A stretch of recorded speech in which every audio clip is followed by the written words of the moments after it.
Hi guys, ഇത് ഞങ്ങളെ കാൻഡിയത്തെ വീട്ടിലത്തെ ഹോം ടൂറാണ്. ഇതാണ് ഞങ്ങളുടെ മെയിൻ ഡോർ. ഡോറ് തുറന്ന് നമുക്ക് ഇടത് ഭാഗത്ത് ഒരു ഷൂ സ്റ്റാൻഡ് കാണാം. ഇത് നമ്മുടെ നാട്ടിലത്തെ വീട് പോലെ അല്ല കേട്ടോ, കയറുമ്പോൾ തന്നെ അടുക്കളയാണ്. പിന്നെ നമുക്ക് ഫുഡ് ഉണ്ടാക്കാൻ വേണ്ടി ഉപയോഗിക്കാൻ ഓരോ സാധനങ്ങൾ ഉണ്ടാവില്ലേ, അതൊക്കെ വെക്കാൻ ഷെൽഫ്സ് ഉണ്ട്. ആ പ്ലേറ്റ്സ് ഒക്കെ റാക്ക് ഉണ്ട്. അതിനിപ്പുറത്തൊരു സംഭവം കണ്ടോ, അതൊരു ഡിഷ് വാഷർ ആട്ടോ. സാധാരണ വീട്ടിൽ പാത്രം കഴുകാൻ ഒരു സിങ്കും ഉണ്ട്. പിന്നീട് മിക്സിയൊക്കെ ഉപയോഗിക്കാൻ ഒരു പ്ലഗ് പോയിന്റും ഉണ്ട് ഇവിടെ. ഫുഡ് പാചകം ചെയ്യാൻ ഇവിടെ ഗ്യാസ് സ്റ്റവ് അല്ല, ഇൻഡക്ഷൻ സ്റ്റവ് ആണ്. പക്ഷേ ഇതിൻ്റെ പ്രശ്നം എന്താണെന്ന് വെച്ചാൽ പരന്ന പാത്രങ്ങളെ ഇതിൻ്റെ മുകളിൽ വെക്കാൻ പറ്റുള്ളൂ. ഇത് നേരത്തെ അറിഞ്ഞ ഞങ്ങൾ നാട്ടിൽ നിന്ന് വരുമ്പോൾ പരന്ന പാത്രങ്ങളായിരുന്നു കൊണ്ടുവന്നത്. പിന്നീട് ഇവിടെ താഴെ പാത്രങ്ങൾ വെക്കാൻ റാക്ക് കൂടിയുണ്ട്.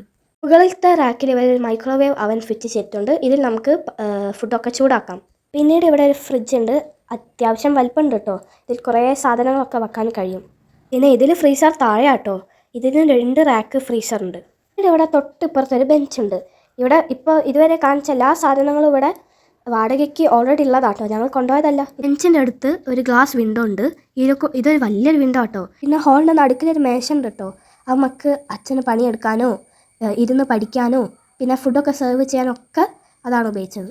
അതിനടിയിൽ ചക്രങ്ങളുണ്ട് കേട്ടോ, അപ്പം നമുക്ക് തള്ളിയിട്ട് വേറെ ഒരു സ്ഥലത്തേക്ക് മാറ്റുകയും ചെയ്യാം. ഇവിടെ ഒരു ഗ്ലാസ് ഡോർ ഉണ്ട്, അത് തുറന്നാൽ നമുക്ക് ബാൽക്കണിയിലേക്ക് പോകാൻ കഴിയും.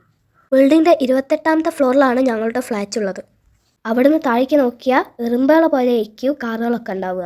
നിങ്ങൾക്ക് കാണാൻ കഴിയുന്നില്ലേ? ഞങ്ങളെ ബിൽഡിംഗ് മാത്രമല്ല, അവിടെ കുറേ ബിൽഡിംഗ് ഉണ്ട്, ഇതിൻ്റെ കാട്ട് വലുത്. മുമ്പിൽ ഗ്ലാസ് ആയതുകൊണ്ട് കാണാൻ നല്ല ഭംഗിയുണ്ടാവും. പക്ഷേ ഇവിടെ വന്നപ്പോൾ അമ്മയ്ക്ക് ഭയങ്കര അസ്വസ്ഥതയായിരുന്നു.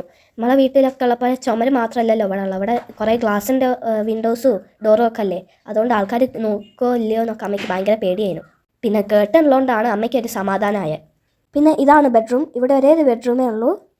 എന്നാൽ ഞങ്ങൾക്ക് 3 അഡ്ജസ്റ്റ് ചെയ്യാമല്ലോ അവിടെ.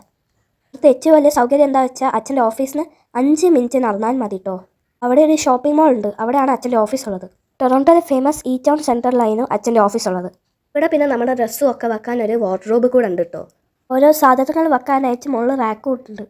ബെഡ്റൂമിന് പുറത്തേക്ക് വന്നു കഴിഞ്ഞാൽ അവിടെ ഒരു ഡെന്നുണ്ട്. ഡെന്ന് പറഞ്ഞൊരു ചെറിയ റൂമാണ് കേട്ടോ.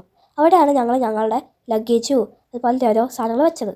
തൊട്ട് ഇപ്പുറത്താണ് ബാത്റൂം ഉള്ളത്. ബാത്റൂമിനകത്ത് ഒരു wash basin, toilet, Baat tub ഒക്കെ ഉണ്ട്.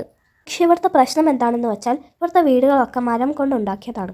അതുകൊണ്ട് ഇപ്പോൾ നിലത്ത് വെള്ളമായാൽ ഉടനെ തന്നെ നമ്മൾ തുടച്ച് പോക്കണം, അല്ലെങ്കിൽ മരത്തിൽ വെള്ളമായി പോകും. ബാത്റൂമിന് പുറത്തേക്ക് വന്നാൽ ഹോളിലേക്ക് എത്തും. ഇവിടെയും അവിടുത്തെ പോലെ ഒരു സ്റ്റോർ റൂം ഉണ്ട് കേട്ടോ. പക്ഷേ നമുക്ക് ഇവിടെ വേണമെങ്കിൽ ഡ്രസ്സ് വെക്കാം, വേണമെങ്കിൽ വേറെ ഏതോ സാധനങ്ങളും വെക്കാം. അപ്പത്തിടുന്ന കോട്ടുകളൊക്കെ ഞങ്ങൾ ഇവിടെയാണ് വെക്കാറ്. പിന്നെ ഇവിടെ മുകളിൽ ഡ്രയറും താഴെ വാഷിംഗ് മെഷീനുമാണ് ഉള്ളത്. ഇത് അട്ടിക്കട്ടിക്ക് വെച്ചതാണ്, സ്ഥലമില്ല വെച്ച്. ഇത് നമ്മൾ ആദ്യമായിട്ട് കണ്ട മെയിൻ